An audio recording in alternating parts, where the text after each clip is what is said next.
ಒಂದು ನಮ್ಮೂರಿಗೆ ಒಂದು 40-50 ವರ್ಷದ ಏನು ಬರ್ಲಿಲ್ಲ ಹತ್ತಳಕ್ಕೆ ಏನ್ ತಿಳ್ಕೊಳ್ಸುಡು ಆರಾಮದಿಲ್ಲ ಈ ನನಗೂ ಬಿಡೋಣ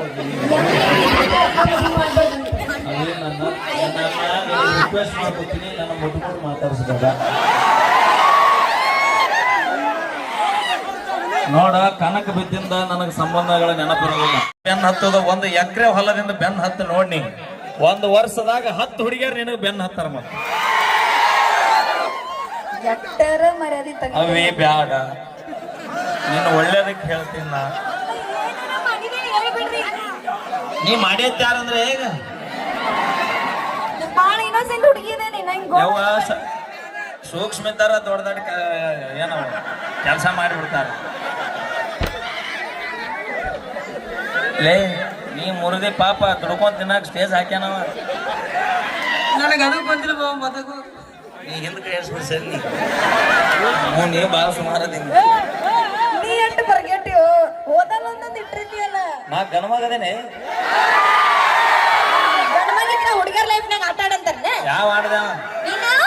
ಯಾವ ಆಡ್ದೇವ ನೀನ ಒಂದರ ತೋರ್ಸ್ ನೋಡ್ ನಾನು ತೋರಿಸ್ಲಾ ಹಾ ಪ್ರೂಫ್ ಸಮೇತ ಅಪ್ಪಿ ನಾನು ಕೂಡ ಆಡಬೇಡ ಪ್ರೂಫ್ ತಗೋ ನಾನು ತೆಗ್ಯಾವಣ ನೀ ಏನ್ ತೆಗಿತಿ ಅಪ್ಪಿ ಅಲ್ಲಿ ಬಾಯಿಲಿ ಹೇಳ್ತೀನಿ ಕರೆ ನಿಮ್ಮ ಅಪ್ಪನ ಮಗಳ ಇದು ನೀವು ಪ್ರೂಫ್ ಮಾಡಿ ತೋರಿಸ್ಬೇಕು ಇವಾಗ ಇದು ಬಾಯಿ ನನಗೂ ಪ್ರೂಫ್ ಆಗೋದು ಬೇಕಾಗೈತಿ ಬಹಳ ದಿವಸ ಆಯ್ತು ಒಂದ ಮಾತು ಹೇಳ್ತೀನಿ ಕೇಳಿಲ್ಲವಿ ಎಷ್ಟು ಫ್ರೀ ಅದ ಅನ್ನೋದು ಇಂಪಾರ್ಟೆಂಟ್ ಅಲ್ಲ ದೋಸ್ತ ಅದ್ರಾಗ ಎಷ್ಟು ಟಗರ್ ಅದ ಅನ್ನೋದು ಇಂಪಾರ್ಟೆಂಟ್ ಬಹಳ ದಿವಸ ಆಯ್ತು ಪ್ರೂವ್ ಮಾಡುವ ನೀವು ಏನ್ ಕೇಳ್ತಿ ಅದು ಕೊಡ್ತೀನಿ ಬಾಯ್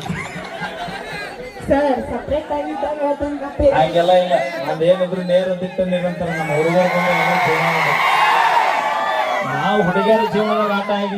ಆಡಿದ್ರೆ ನೀವು ಬೇರೆದವ್ರನ್ನ ಮದುವೆ ಹಾಕ್ತೀರಿ ನಾವು ಹುಡುಗಿಯರ ಜೀವನದಾಗ ಆಟ ಆಡಿದ್ರೆ ನೀವು ಬೇರೆದವ್ರನ್ನ ಮದುವೆ ಹಾಕ್ತೀರಿ ನೀವು ನಮ್ಮ ಜೀವನದಾಗ ಆಟ ಆಡಿದ್ರೆ ನಾವು ಸುಡುಗಾಡದಾಗ ಗೋರ್ ಹಾಕ್ತೀವಿ ಇಟ್ಟ ನಮಗೆ ನಿಮಗೆ ಇರುವ ವ್ಯತ್ಯಾಸ ಬಹಳ ಇತಿಹಾಸ ಮಾಡ್ಬಿಟ್ಟಿದ್ದ ನಿನ್ ಮಾತ್ ನಂಬ್ರಿ ನೀವು ಎಷ್ಟು ಚಂದ ಹೇಳ್ತಾರ ನಾ ಲಾಸ್ಟಿಗೆ ಇವ್ರು ಬರ್ತಾರ ಎಲ್ಲ ಮುಗಿದಿರುತ್ತ ಫಿಕ್ಸ್ ಆಗಿ ಎಲ್ಲ ಹೋಳಿಗೆ ಉಂಡು ಎಲ್ಲ ಅವರ್ ಕ್ಲಿಯರ್ ಆಗಿರುತ್ತ ಬೆಟ್ಟಿಗೆ ಬರ್ತಾ ಸಿದ್ದಿ ಬಸ್ ಸ್ಟ್ಯಾಂಡಿಗೆ ಹಂಗ ನಿನಗೆ ನನಗಿನ್ನ ಚಲೋ ಹುಡುಗಿ ಸಿಗ್ತಾರ ಯಾರು ಹೇಳ ನಿನಗಿನ್ನ ಚಲೋ ಹುಡುಗಿ ಸಿಗುವಂಗಿದ್ರೆ ನಿನ್ನಿಂದ ಯಾಕೆ ಬರ್ತಿದ್ನ ಕಿಸಬಾಯಿನ ನೋಡ್ರಿ ನೋಡುದು ಗಿಡುದು ಎಲ್ಲ ಇಲ್ಲ ಸಿಂಗಿ ತಾಲೂಕ್ ಮಾಡಿ ಡೈರೆಕ್ಟ್ ನಾ ಹಂಗಿಲ್ಲಪ್ಪ ಹಂಗಿಲ್ಲ ಸರ್ ನಾ ಬರೀ ಹೇಳಿದ್ರೆ ಅಟ್ಟ ಸಾಕು ಇನ್ನು ಏನು ಬಿಟ್ಟ ಸ್ಥಳ ತುಂಬ್ತೀರ ಕೋಟಿ ಗಟ್ಲೆ ಅಕೌಂಟ್ದಾಗ ಹಣ ಇರ್ಬೇಕು ಜಮಾ 5 ರೂಪಾಯಿ ಕೊಟ್ರ ಮಾಮ 5 ಸಾವಿರ ಕೊಟ್ರ